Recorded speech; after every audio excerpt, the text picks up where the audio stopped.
এক গ্রাম্য বেদুইন সে এসে বলছে, মুহাম্মদ, ওই যে দূরের খেজুর গাছ, সেটা যদি বলে তুমি আল্লাহর নবী, তাইলে আমি কালেমা পড়ব।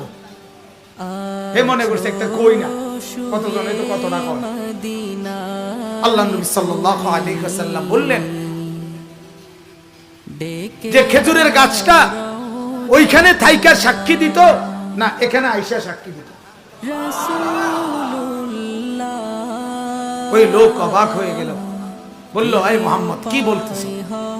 তো আল্লাহ নবী বলেন, তুমি গিয়ে বলো, আইয়াতুহান নাখলা ইন্না মুহাম্মাদান ইয়াদউকা, হে খেজুরের গাছ, মুহাম্মদ তোমাকে ডাকতেছে, তুমি গিয়ে কও। লোকটা বলল, আল্লাহ নবী সাল্লাল্লাহু আলাইহি সাল্লামের নাম সাআতিশ শাজার কিতাবের মধ্যে আছে।